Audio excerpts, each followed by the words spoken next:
So Valve have teamed up with Netflix and made Dota 2 anime. What's next? Half-Life 3? Next one. Eli, there's not a next one. Half-Life 3? Does that make you sad? Half-Life 3?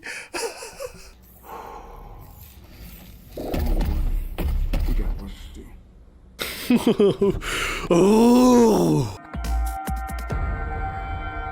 And welcome to the Ruben Tuesday. My name's Ruben, and this is my review for Netflix's original anime called Dota 2. It's based on a video game, well, an online video game that's really popular.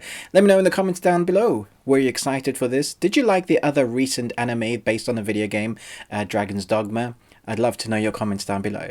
But for now, let's jump into it. After encounters with a dragon and a princess on her own mission, a dragon knight becomes embroiled in events larger than he could ever have imagined. So there's 8 episodes, 25 minutes apiece. This is my non-spoiler review. I'm going to do spoiler talk and ending explained, so look out for that. But for now, you can, settle in yourself that this is safe for you to watch. Just letting you know the kind of what you'd expect. Is it as good as you'd expect? Is it as good? Is it anime? Let's tackle that one first. So this comes from the studio in Korea called Mer. They've done Kipo and the Age of Wonder Beast, which is a fantastic animated series. It looks great. There's 3 seasons on Netflix at the moment. They're also doing the Witcher anime that's coming up. They've collaborated with Netflix on a number of projects. Netflix have called this an original anime series. So I always kind of go with what Netflix say it is and be like, okay, whether it is or not. So normally it has to be anime if it's created in Japan. This is a studio in Korea, although, and it's based on a video game online called Dota 2. So you take your pick, whatever you think you want this to be, whether it's animation or the Korean version of anime, I forget the name. For me, I'm going to call it anime because Netflix are calling it that. Let me know what you think in the comments. Ashley Miller is also the creator of this, so he's done X-Men, First Class, Fringe, Sarah Connor Chronicles. Really knows the kind of hero sci-fi world, very much in TV. Has done some animation, so just interesting. I was interested to see how that creativity would collaborate in this series. We also have a number of very famous English voice actors like Troy Baker. I think Todd is also who was Candyman. There's a number that you'll recognize, especially when you're just listening. You'll be like, I know that voice. I feel like everything thrust into this story is strong. That you got some of the best creators, some of the best voice workers, the talent behind it, the money behind it should make this good. So was it? And I have to say, for the most part, it was. I did enjoy the first 4 episodes. The adventures that our characters, our main protagonists, go on start right from the first episode. It doesn't hold back. The first episode, you're like, whoa, this is a lot to take on.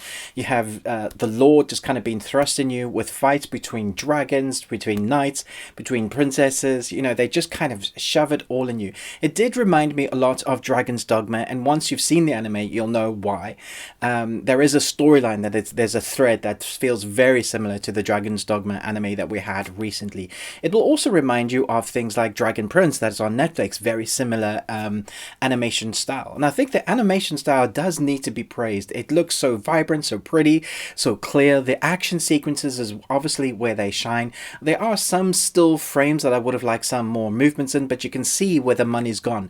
When the animation shines, it shines really well. The voice work, like I was talking about, is also very good. There's the gruffness where you need it, the character, that the inflections of the voice work that you expect from certain characters like Davian, who is our main protagonist, Dragon Knight main protagonist. Allow me to escort you. You have the princesses, they have so much weight behind their voices, and that's exactly what I expected. The story itself, I felt like the first 4 episodes were great, and then they do like a 5th episode, which is basically kind of drawing all the storylines together, your kind of exposition story. But there's a lot going on here in this world that I feel like the writers maybe have taken for granted that people watching this will have played the game, because it does feel like, especially when you get near the end, that there is a whole bunch of stuff going on that has history to it. There's far more history with these characters. They're far more angry with each other than just what you've seen so far, just what they've given you so far. There seems to be a history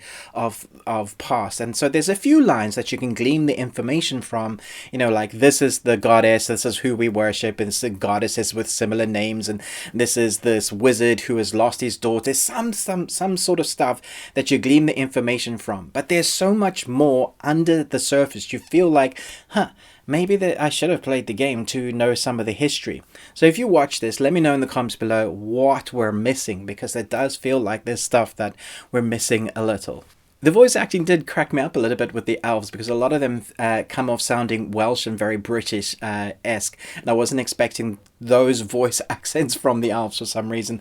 That is just not what I picture when I hear elves, so I don't know why they chose to go that route. I just thought it was funny. It was like a little side niggle. I was like, that's so weird. You do get used to it if that's a thing that would take you out of it. Goddess of the moon is going to war. The princess has a kind of sidekick character that I really like called Marcy, but there's next to no fleshed out storyline for her. We know it a tiny bit, but she's one of those characters that you want to know a lot about. You want to know like how she can do the things she does, but it doesn't ever go into that. There's a lot of that that's kind of left to the wayside. You get to know a little about the Dragon Knights themselves. You hear about who Davian really holds up in high regard, and you see a little bit about those people, about the Dragon Knights, but you don't get time with those characters. It does feel like this anime needed a bunch more episodes. There's also some of the other sidekicks, like Davian had at the beginning. He had a guy that was with him that we never get to find out anything about, and he seemed like a really interesting character. So we're basically thrust into the middle of this world where viewers, like voyeuristically watching a battle proceed. There is a big bad named Terrorblade, and he's kind of present but kind of not present. You'll see it when you watch it. And so you have that we need to protect. He's kind of the MacGuffin of the anime. We need to protect the world from him. You have the dragon hunters who attack the dragons. We have the dragons who are on something, no spoilers. We have the princess, you have the elves, you have all of that going on, and the stories do kind of interlace and interweave, but by the time you get to the end, it does leave you with many questions.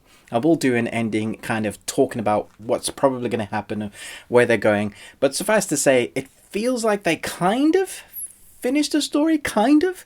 It's another one of those like, hey, here's kind of what's happening, but now we're going to leave you with all these unanswered questions, which is somewhat frustrating.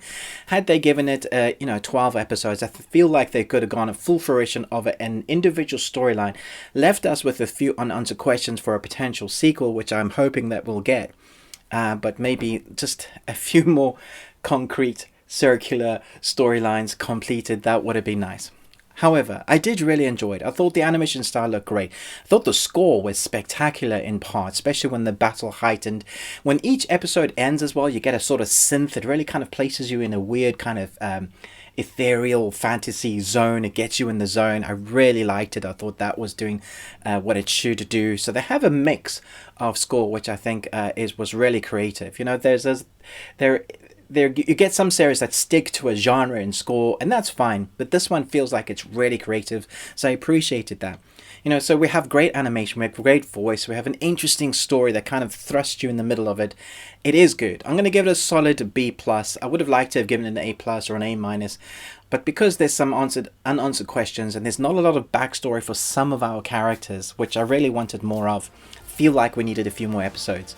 But apart from that, it is really enjoyable. Let me know, are you excited for this? Look out for my spoiler review, but most of all, until next time, remember, live long and Tuesday.